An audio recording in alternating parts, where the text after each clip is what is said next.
welcome back to Tuesday Breakfast on 3CR. I'm just a huge ball of excitement right now. We very rarely get guests live in the studio, but today we are joined by the fabulous, she's raving, it's so early for this. This is Nick Granger from Dada Ono, and many other things, but we'll get to that. Welcome, Nick. Hi, Lauren. Yay! So I'm so stoked that Nick has agreed to speak with us today because I've known you for a couple of years, I reckon, but you are just one of the most impressive people I know, and your energy just you're just this energy that just effervesces out of you. So how are you? I'm really good. Yeah. It is before 9 a.m. and my gosh, I'm awake. Yeah. And I'm Coherent, speaking. yeah. Thank goodness I'm coherent. Yeah, but good morning, Melbourne. Yay! So you are the frontwoman, songwriter, and artistic genius And stressful behind Dada Ono. Yes. Correct. What is Dada? Tell us. So the actual namesake from Dada Ono comes from the art movement, Dada, which is like, I don't know, it's like the biggest and first and coolest punk rock movement of art. So I was like, oh hell yeah. Yeah. I identify with that. I love that. Why not call a band something that was like truly punk rock? Mm-hmm. Yeah. I know we just do like psychedelic punk rock, but you know, it's fine. It's very punk though. I've seen you in your flower helmet and it's wild. And so how's the band going? What's happening at the moment? So at the moment we have just introduced a new member to the fold. So we have 5 people. So Tejo Ducros just joined us for our show on the 7th at the top, and it was so much fun. Awesome. The Yeah. photos looked crazy. Yeah. Yeah. Yeah, amazing. And you released an album last year? Yes, 10th of March, Granny Love Smith. It's fantastic. You've probably heard some songs from it that we play on air. Thank you so much. It's a great album. I loved, thank you so much for the love. Oh, it's really good. And have you been touring a lot? What's going on with that? Yeah, so last year we toured the south coast of Australia. So we literally just like jumped all into my car and just kind of hotboxed our way all the way up to Brisbane, which was, I don't know, it was really nice. It was really nice to actually be able to connect with a lot of different bands and things like that would be on Melbourne. And I guess like moving forward for this year, because we have a 5th member, we're just like heads down, bums up, baby. We are riding. Yeah, awesome. So you're thinking another album is in the works, or you're going to do... I can't even ask you that because who knows what's going on up there. You're just creative. We have a lot of really... Yeah, no, I'm actually really not sure what I should say because I don't want to set the bar like super high or super low, so I don't know. There are really fun things that are coming up. So we could leave it at a watch this space, kind of watch it very closely. Yeah. And go to all the shows. Yeah. Yeah. And... But the revolution will be televised. Well, thank God for that because, you know, people don't get out much anymore.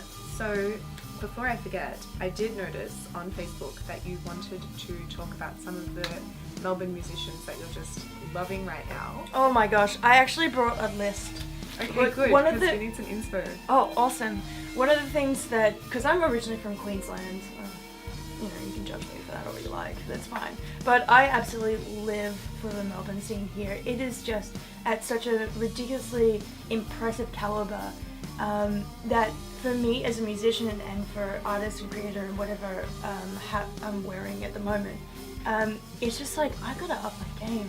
There are so many amazing people that I've met. Oh my gosh, I've met you, and now I've met you, MV. And it's, I don't know, like I'm a really big fan of this show, and you guys always do a lot to talk about really important issues, as well as play a lot of really great local artists. So well, there are also a lot of great local artists. It's really amazing to live here. And so is that quite important to you, that sort of the culture that you're existing in and creating in and the community that springs from it? Is that inspirational? Oh, absolutely. And I think for all the musicians here, they really do go out of their way to foster a very kind, inclusive, and pretty woke community here. Sorry, I don't know if I'm allowed to That's say it on okay. air. We're not allowed to say it on air, but that's totally fine. Oh, please. It's done now. Look, sorry everybody. No, it's all But good. there's just like a really nice consciousness that I've met from most people here that I haven't really seen in other communities that is this close before. So it's been really, really nice. And also Jude, like the music is just next level excellent. So I have actually got like a couple of pages of like amazing musicians. Do you want to give us like a top 3 and then maybe we can put up the photos of these on our Facebook page and be like, Nick Ranger recommends. Oh, okay. Well, I've got, how about we do top 5 albums, top 5 singles of 2017. All right. Is that okay? Yeah, go for it. The mic is yours. Is that too much? I don't know. No, All right. give it to us. Okay, well, my top 5 albums 2017. Actually, they're in no particular order. This is just something like things that I've appreciated. Destrans. They released their EP Lousy Lover, and to see them live, to be in the audience, the atmosphere is just utterly electric. And my favorite single off that, Lousy Lover, which is also the title of the EP, it's just dripping in sex. It's like seriously, if I want to get pumped up and I want to feel just like a little bit extra, I'm just like I'm gonna put that on. Like, Move over Beyonce. I live for them, and they're also wonderful people. I'm really proud to say they're friends of mine, so go Awesome. check them out. Ammo and the Sniffers, huge year for them. Their album Big Attraction is just incredible. Like, I love her energy. She just is sorry. Wow, when I don't have to say swearing. You don't realize it until you're... But I live for them. And their first song on their album, I'm Not a Loser, it will just get stuck in your head and kind of drive you a little bit crazy, but it's just like, and it's great. Totally recommend. Another really big artist that I've been watching for a couple of years actually, Orb. Like they're blown up. And it's so nice. It's so nice to see really, really great musicians just really succeeding both. Like, I think they've gone on tour like internationally. Actually, I don't actually know that. But so their album Naturality, my favorite is definitely ORB. It's kind of like Black Sabbath-y. Love it. And of course, Face, their self-titled album is incredible. My favorite track off that, definitely No Way. Like, if you love Sleater Kinney and you like it going into like those really grungy, heavy moments into it, oh, No Way. Check that track out. It's just gorgeous. And of course, Jen Koa. Of course. Yeah, I'm trying to like be a little bit mindful to like talk about maybe, I don't know, smaller bands or like mid-tier to like large, but No. Jen Koa is just an absolute powerhouse, and she did an amazing album which is self-titled again, and of course my favorite track of that is Forgot Myself, which has been like on high rotation, but it's just just that near bit into the music. Amazing. I'm gonna be a huge pain in your neck.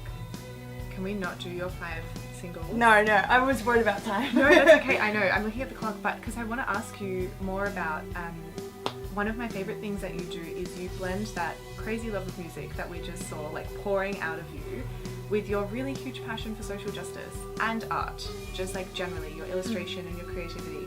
And I just wanted to ask you, I don't even know where to begin. Like, do you see that convergence as really important? Do you see it as a way to get the message across? Like, what does it mean to you to have all of these things going on inside of you and pouring out? Like your marriage equality video that we shared on the Facebook page and that sort of thing. Yeah. Look, the way that I see it is that I just want to be 100% authentic to myself.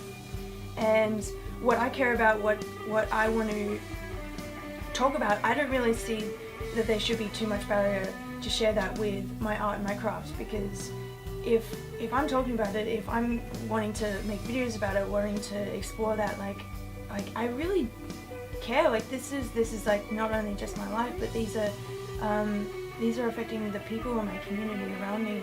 And so like, I don't know, sometimes I feel like a bit of responsibility to that, but last year I was really proud to be a part of a couple of festivals that, and some of my friends who wanted to raise money for mental health and suicide awareness. Like I know so many people that it affects, and having like the marriage equality plebiscite happen, like it was just, it's really hard to see that happen, and I wanted to make content around that was both informative but also empowering, because like we see, and when we're talking about it, like it's so hard to see on a national scale your identity being debated as to whether or not like we're allowed to exist. Yeah. And it's just the most disempowering thing of all. Oh, it was just so difficult. And I just thought, well, what can I do that is gonna, I don't know, put a smile on somebody's style and make them be like, yeah, this is like I am out, I am loud, I am queer, and that is okay. Like I can have my identity and a future too. Absolutely. So yeah, you're a whole person. Yeah.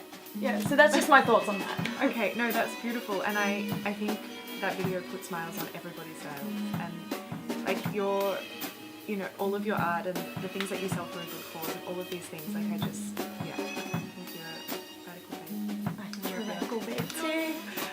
I'm so sorry, that is definitely all we have time for. But I'm going to take a photo of all of anything you want to post up on the Facebook page and get it up, because I think we all need to hear these crazy, beautiful bands that you have. Yes. Oh my gosh, they're amazing. And do you want to plug some next shows at all? Yeah. I wrote them down too. So the next show that we've got is the 13th of January for our really good friends, the Naysayers. They're doing an EP launch for Health Licensing. Yeah! And then we're accompanied with Honeybone at the Grey Starling. Then of course, on the 15th of February, I am so excited! She's trembling. I literally, yeah, I haven't even had coffee. This is like all pure natural energy just pouring out of my pores. Masco Sound System, who are incredible. Like, my gosh, if they released an album last year, I would have, yeah, they were on my single list. But check them out, because we're playing with them on the 15th of February at the Curtin with Hot Fudge Sundae, again, who had an amazing single, Sunshine. Oh, so great. So I'm really excited to play with them. On the 24th of February, we've got a headliner show with the Wilder Jeans at Gin Lane. So amazing. Oh, yeah. MV looks like they're definitely going to that. Yeah, super excited. We love you so much. Thank you so much for coming in and braving the traffic, and all the best with 2018. Thank you, you too.